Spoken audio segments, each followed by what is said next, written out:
जिस दिन टिकट मिला उस दिन पता चला कि मैं अब इलेक्शन लड़ूंगी। ठाकुर, चुनाव भी क्या चीज है ना अपने भारत देश में। मतलब कोठियों के इंसान आते हैं, दलितों के घर भी पैर पड़ते हैं, उनसे वोट मांगते हैं और चले जाते हैं। हर नेता आकर के रोजगार देने की बात करता है, घर घर नौकरियां देने की बात करता है और फिर चला जाता है। फिर आम इंसान हाथ जोड़े उस इंसान के घर जाता है जिसको उसने खुद ही नियुक्त किया हुआ है उसका काम करने के लिए। हमारा भारत देश बहुत महान। मैं पॉलिटिक्स का पी भी नहीं जानता, पर मैं इतना जरूर जानता हूं, अगर किसी इंसान को अपने ही क्षेत्र को डेवलप करना है तो वो पहले जाएगा उस क्षेत्र में, वहां पर सुनेगा, सबकी समस्याएं सुनेगा और लोगों से ही उनका हल निकालने की कोशिश करेगा और अंत में वो पॉलिटिक्स ज्वाइन करेगा और वहाँ की समस्याओं का समाधान करेगा और अपने क्षेत्र को आगे बढ़ाएगा। पर मैथिली ठाकुर जी, मैं उनकी बहुत रिस्पेक्ट करता हूँ, बहुत ही अच्छी गायक हैं, पर उन्हें ये नहीं पता था एंड तक कि वो इलेक्शन लड़ रही हैं। चीज अनप्लान रहा है। अब ये भी अनप्लान्ड था। मुझे जिस दिन टिकट मिला उस दिन पता चला कि मैं अब इलेक्शन लड़ूंगी।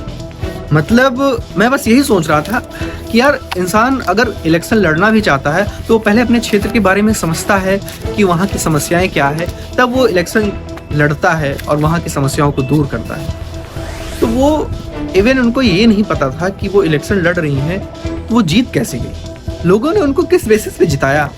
लोग वहाँ पे ट्रायल लेते हैं क्या कि चलो इनको जिता देते हैं, इसके बाद देखते हैं कि क्या करती हैं आगे। मैं एज अ इंडियन सिटीजन, मेरा फंडामेंटल राइट्स है भाई सवाल पूछने का, तो मैं अगर नेता मंत्री से नहीं पूछ सकता तो लोगों से तो पूछ ही सकता हूँ ना कि उनको कैसे जिताया, किस बेसिस पे जिताया है भाई।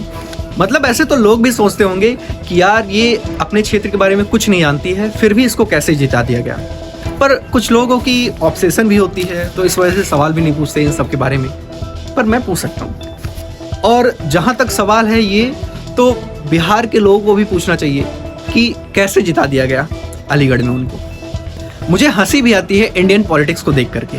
मतलब जब मैं 9th और 10th में था तब मेरे एक टीचर थे, बहुत ही अच्छे टीचर, वो सिविक्स पढ़ाते थे।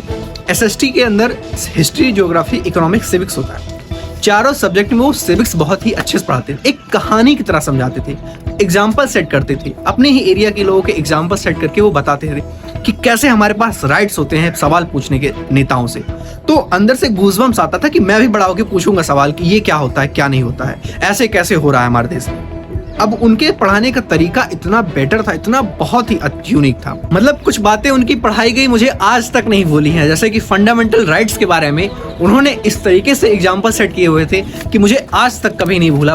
फंडामेंटल ड्यूटीज क्या होती हैं, फंडामेंटल राइट्स क्या होता है हमारे देश में, कैसे हमारा देश काम करता है, कैसे हमारे नेता काम करते हैं, कौन सा नेता किसको काम करने को देता है या फिर किसको बताता है तुम काम करो। ऐसे ऐसे कुछ पॉइंट्स थे, तो इंटरेस्ट भी आता था उसमें कि ये इसके बाद ये नेता कैसे काम करते हैं, हमारे एरिया के ये नेता कैसे काम करते हैं, प्रधान कैसे काम करते हैं हमारे एरिया के, उनको कौन ऑर्डर देता है। तो इन सब चीज़ों को जब पढ़ते थे वो इस तरीके से पढ़ाते थे, इंटरेस्ट भी आता था पढ़ने में। और क्या पढ़ाते थे सर। पर जैसे जैसे हम बड़े होते हैं हमें हमारी रियलिटी हिट करती है और हमें समझ में आता है कि इंडियन पॉलिटिक्स एक्चुअल में कैसे काम करती है। हमने किताबी ज्ञान तो ले लिया कि कैसे हमारी इंडियन पॉलिटिक्स है, कैसे हमारी डेमोक्रेसी है, कैसे हमारे राइट्स होते हैं, कैसे हमें राइट्स मिला है, अधिकार, हम क्या काम कर सकते हैं, क्या नहीं कर सकते, पर अंततः रियलिटी हिट करती है। जय हिंद।